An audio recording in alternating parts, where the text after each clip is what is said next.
Hello friends, मैं हूं SK. Singh और भाई आज मैं आपको कोई कही सुनी बातें नहीं बताने जा रहा हूं, बल्कि अंधविश्वास से रिलेटेड जो मेरी खुद की लाइफ का एक्सपीरियंस है, जो मैंने खुद ने झेला है, वो चीज़ मैं आपको बताने जा रहा हूं।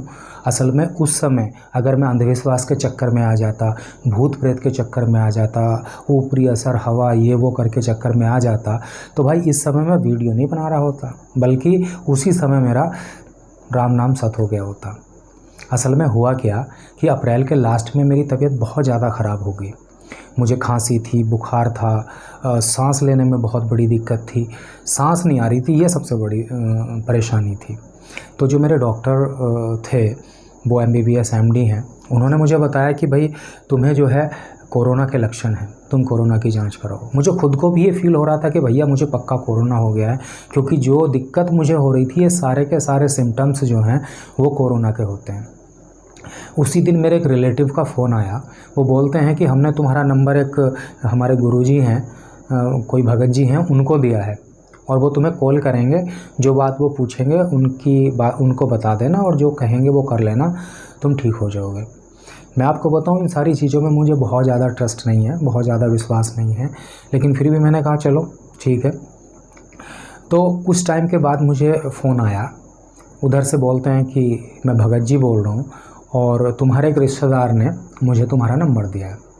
तुम ऐसा करो, तुम मुझे अपना नाम बताओ, अपनी मम्मी का नाम बताओ, अपना गोत्र बताओ, एक दो चीज़ें और उन्होंने पूछी और मैं पता करके बताता हूँ कि तुम्हें दिक्कत क्या है।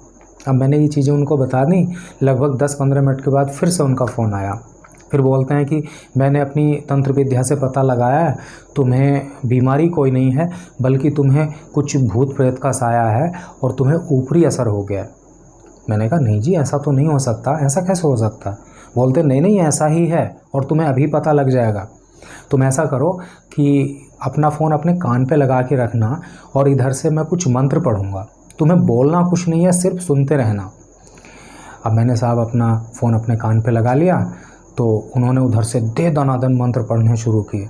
उन्होंने लगभग 2.5-3 मिनट मंत्र पढ़े, लेकिन मुझे कुछ भी समझ नहीं आया कि वो क्या कह रहे थे। तो उसके बाद मुझसे पूछते हैं कि अच्छा अब बताओ, आप पहले से अच्छा महसूस कर रहे हो ना, अब तो सांस लेने में दिक्कत नहीं हो रही है। मैंने कहा नहीं जी, मैं तो कुछ भी अच्छा महसूस नहीं कर रहा हूँ, जितनी दिक्कत मुझे पहले थी मुझे अभी भी उतनी दिक्कत हो रही है। बोलते हैं अच्छा ठीक है, ऐसा करो फिर से अपने कान पे फ़ोन लगा के रखना, मैं फिर मंत्र पढ़ रहा हूँ। अब मेरा मन नहीं था, लेकिन फिर भी मैंने चलो यार फिर से कान पे फ़ोन लगा लिया। उन्होंने साहब फिर से 2.5-3 मिनट जमा के मंत्र पढ़े। अब एक मिनट मुझे भारी हो रही थी। अब इस बार फिर पूछते हैं कि अब बताओ, इस बार तो पक्का तुम्हें फ़ायदा हो गया होगा, और अगर नहीं हुआ है तो फिर बताओ मुझे। अब फ़ायदा तो मुझे हुआ नहीं था, लेकिन मैंने सोचा कि बेटा अगर तू बोलता है कि मुझे फ़ायदा नहीं हुआ, तो यार ये फिर तुझे पकाएगा, फिर बोलेगा कि कान पे फ़ोन लगाओ मंत्र पढ़ता हूँ। और मुझे भाई एक मिनट भारी हो रही थी।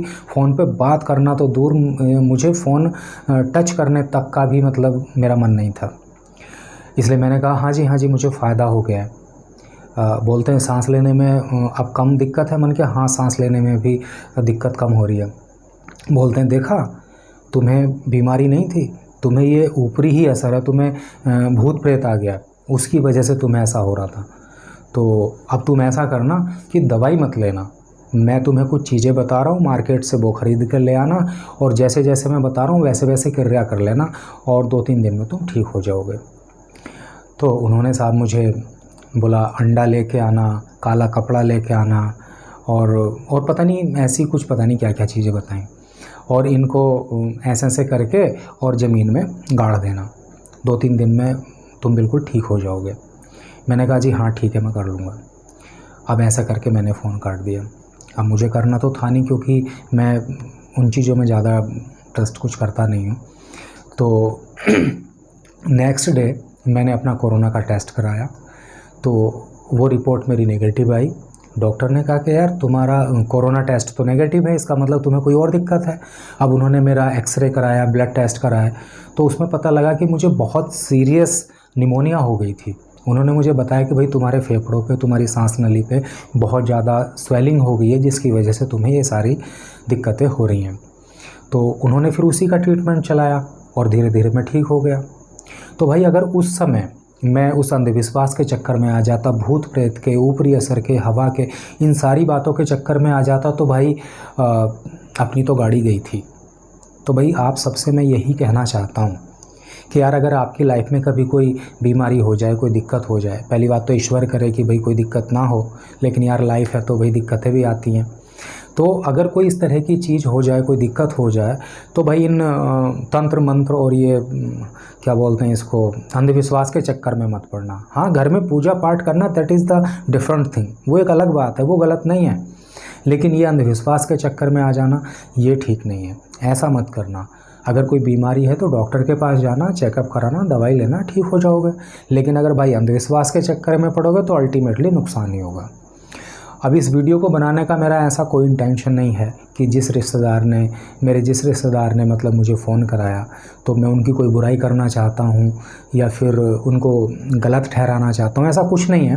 भाई ठीक है, उनकी जैसी थिंकिंग थी उसके हिसाब से उन्होंने मेरी चिंता की, मेरा ख्याल किया, तभी उन्होंने मुझे फ़ोन भी कराया। ये बात अलग है कि भाई वो उनकी ट्रिक काम नहीं कर पाई, तो उनका तो मैं धन्यवाद अदा करना चाहता हूँ, लेकिन उनको भी और जो मुझे सुनने वाले हैं सभी को मैं ये कहना चाहता हूँ कि भाई अपनी थिंकिंग को चेंज करो। ये सारी चीज़ें ये काल्पनिक हैं, ये व्यक्ति की मेंटालिटी पर डिपेंड करती हैं, ये व्यक्ति की साइकोलॉजी पर डिपेंड करती हैं। व्यक्ति जैसा सोचने लगता है वैसा ही उसका बिहेवियर हो जाता है और वैसा ही उसके माइंड में चलने लगता है। तो यार ज़माना कहाँ से कहाँ चला गया, कहाँ इन चीज़ों के चक्कर में पड़ रहे हो। टेक्निकली सोचो और जीवन में आगे बढ़ो।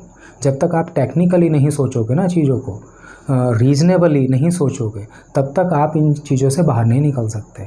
इसलिए टेक्निकली सोचो और ज़माने की स्पीड के साथ आगे बढ़ो।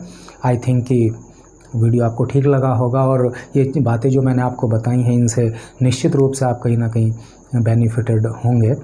तो इसी के साथ थैंक यू सो मच।